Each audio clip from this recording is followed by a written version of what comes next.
Bonjour à toutes et à tous. Aujourd'hui, on plonge dans les toutes premières années d'une véritable icône, Elvis Presley. Bonjour.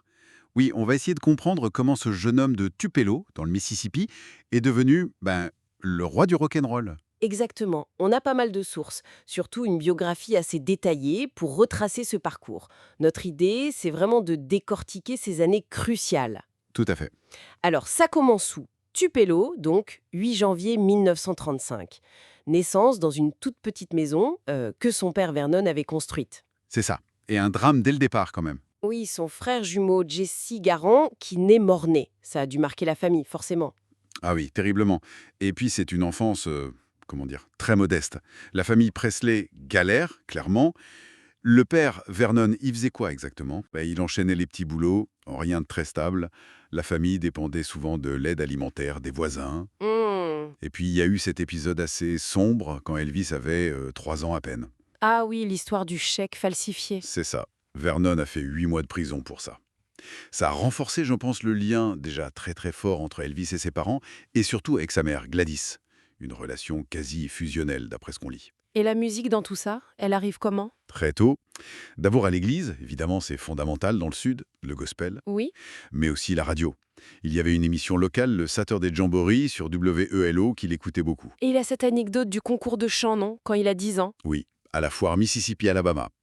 Il chante Old Shep, apparemment il aurait fini 5e. Pas mal pour un début. Oui, mais la légende dit aussi qu'il a pris une fessée juste après parce qu'il avait testé une attraction jugée trop dangereuse. Ah, les anecdotes.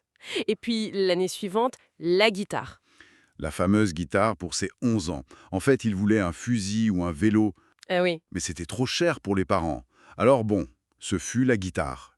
Et il a appris tout seul, en regardant les autres jouer. C'est fascinant, parce qu'on le décrit comme très timide à cette époque. Ah oui, extrêmement. Il le disait lui-même. Je ne chantais jamais en public. J'étais très timide. Et pourtant, Pourtant, quelques années plus tard, après le déménagement à Memphis en 48, voilà, l'adolescent commence à se forger un look, cheveux longs pour l'époque, les favoris, les fringues colorées, carrément à contre-courant dans le sud conservateur des années 50. exactement. Et c'est là, à Memphis, qu'il s'imprègne de tout. Le blues de Bill Street, le gospel, blanc et noir. Il absorbe tout ça. Un sacré mélange culturel pour l'époque et le lieu. Tout à fait. Mais ce style, ça ne lui ouvre pas les portes facilement au début, hein. Ah non, loin de là. Les débuts sont vraiment durs. Il rate une audition pour un quartet vocal. On lui dit quoi? Carrément qu'il ne sait pas chanter.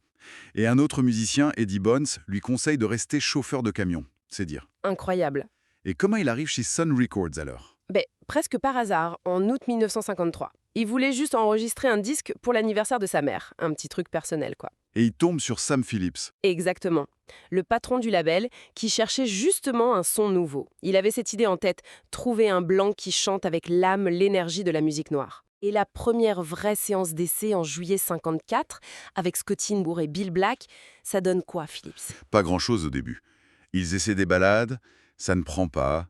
Ils sont sur le point de laisser tomber. Et là, Et là, pendant une pause, Elvis se met à déconner, il prend sa guitare et il se lance dans une version complètement survoltée de That's Alright, un blues d'Arthur Crudup. juste pour s'amousiller. Oui, Mais Phillips entend ça depuis la régie.